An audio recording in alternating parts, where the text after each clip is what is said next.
sostenibilidad como potencial socioeconómico. Y otro como, ¿qué es lo que qué posibilidades abre el buen manejo de la madera hoy día en arquitectura? Bueno, estamos con Fran Silich, arquitecto de la Universidad del Biobío, magíster en construcción en madera, director del programa Polo de Madera de la Universidad de Concepción, docente de la Facultad también de Arquitectura, Urbanismo y Geografía de la misma casa de estudio. Hablamos con Fran adelante de este potencial que tiene la madera. Al parecer la madera no está suficientemente explotada, pese a que somos quizá un país que tiene bastante producción en madera. Sí, sin duda. Las empresas forestales que existen acá en Chile tienen presencia a nivel mundial. Están consistentemente dentro de los top 50 de las empresas forestales más grandes del mundo. Y sin embargo nosotros como sociedad hacemos poco uso de la madera. Hoy día la imagen de la casa de madera es de una vivienda de baja calidad que a lo mejor con suerte sirve para una segunda vivienda y no como la calidad premium de la construcción. Y la realidad afuera es muy distinta a eso.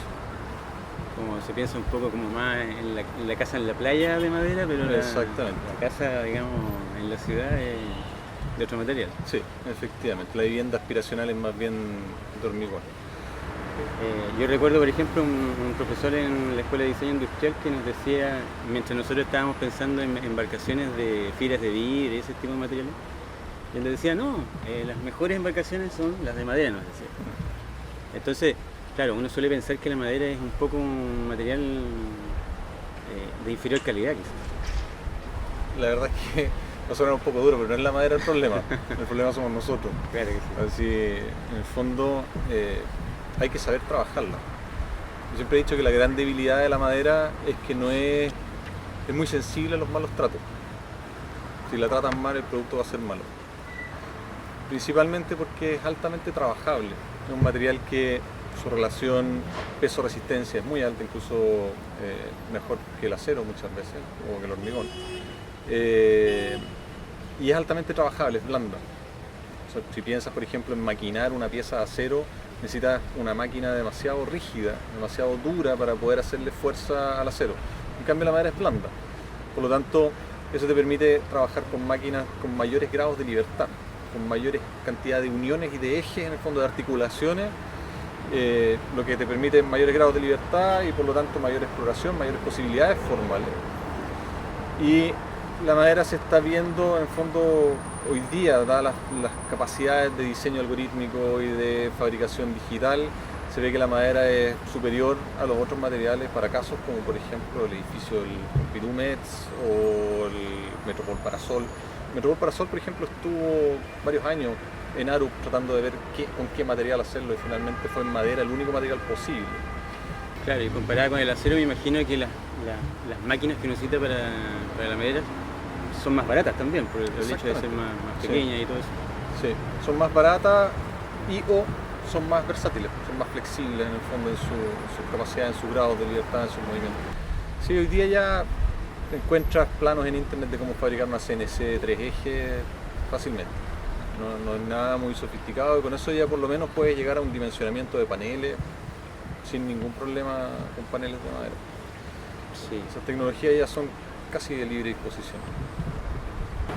La madera acá por lo menos se asocia, o la actividad maderera, o en realidad más forestal que maderera, hoy día se asocia acá a grandes empresas que tienen el control sobre el recurso y que no tienen necesariamente buenas relaciones con las pequeñas industrias, principalmente porque están compitiendo por hacer los mismos productos. Entonces eso evidentemente como modelo no es muy sostenible.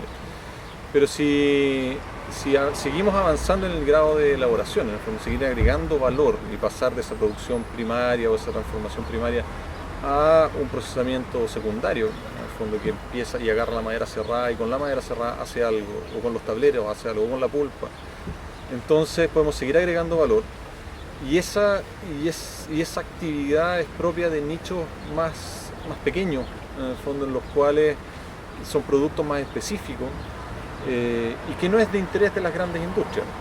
Las grandes industrias funcionan más por volumen. En el fondo, los esfuerzos comerciales por vender un gran volumen versus vender poco volumen es el mismo, por lo tanto no les compensa hacer actividades más pequeñas. Ese territorio sin desarrollar y sin explorar hoy día es el que tenemos a disposición acá. Tenemos grandes empresas forestales que manejan muy bien toda la parte del recurso primario, la transformación primaria, y tenemos la posibilidad de generar un alto impacto en lo que es creación de MIPYME asociada a la transformación maderera, con un alto grado de impacto en empleabilidad y en cifras de negocio. O sea, si uno analiza un poco qué es lo que pasa acá y qué es lo que pasa, qué estándares tiene Alemania, sin que sea fácil llegar a eso, no solamente como a nivel de potencial. Tenemos acá para crecer todavía 600.000 empleos, 100.000 industrias funcionando, 100.000 empresas funcionando y alrededor de cifras de negocio que son del orden de los 70.000 millones de dólares anuales.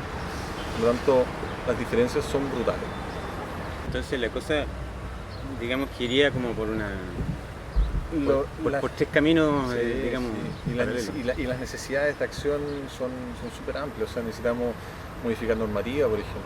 Hoy día acá estamos con una restricción hasta 7 metros en madera, y en Japón o Nueva Zelanda están llegando a 5 o 6 pisos en construcción en madera, siendo que tienen sismos probablemente hasta peores que los nuestros. 7 pisos, eso es alto. No, 6, están como entre 5 y 6. Ya, pero digamos... En Londres hay un edificio de 9, en Australia hay un edificio de 10, en Italia ya se están haciendo edificios de 9 también. Italia tiene algunos sismos también, pero de baja intensidad. Y en Suecia, el país nórdico, igual se está incorporando fuerte la construcción en contralaminado para edificación en altura, porque se reducen finalmente los costos en un 15, un 20% con respecto a la edificación en hormigón, Claro. por los tiempos de ejecución. Ah, es más barato que el hormigón incluso. Sí, claro. En altura sí, a nivel de vivienda quizás anda por ahí. Ah, ya. O sea que En ese sistema, el contralaminado. claro. Que es que son estos, digamos, por decirlo de alguna forma, sándwich de tabla que van en un sentido y luego en el otro. Exactamente, pero son tablones, no es Claro. el contrachapado, Claro, no chapa, es sino que como el un tablón. terciado, sino que es, Exacto. digamos, un terciado de tabla, digamos. Exactamente, Claro. el mismo principio. Claro. Sí. La tecnología de hacer el panel de contralaminado no es nada demasiado sofisticado, no es complicado. Yo creo que probablemente lo que va a demorarse más es que tengamos la aceptación cultural. Hoy día instala un edificio de 6 pisos de madera y veamos cómo va la venta de eso. Pasará Posiblemente se va a demorar. O sea, el sector inmobiliario yo creo que va a ser el que se va a demorar un poco más en reaccionar. Pero las herramientas de venta afuera son súper potentes. O sea, hoy día la madera es el único material que permite capturar CO2 en vez de liberarlo. La producción en hormigón es extremadamente contaminante. Claro, Más aún si es que estamos trabajando acá con hormigones que son de China. claro. Pero hoy día la industria del hormigón es responsable del 5% de las emisiones de CO2 a nivel mundial. Ya es un índice bastante alto. Y con la madera pasa al revés. La madera, el árbol, en el proceso de crecimiento, captura CO2. Claro. Por lo tanto, tienes un edificio que puede ser tranquilamente carbono neutral. Y eso como herramienta de venta afuera está pesando mucho. El hecho de esa conciencia en el fondo de la construcción como una actividad sostenible en el tiempo es algo que tiene un poder de venta mayor.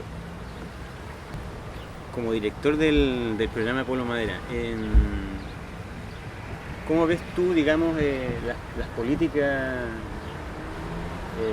de gobierno, digamos, con respecto a todo esto? Porque estamos hablando de educación, estamos hablando de formación de profesionales, estamos hablando de incorporación de tecnología. Es una cuestión que, digamos, la empresa privada... No es rol de la empresa privada hacer este cambio. No, efectivamente no. Es el gobierno quien tiene que hacerse cargo de fomentar esto, y eso está sucediendo. La Corfo ya está con un programa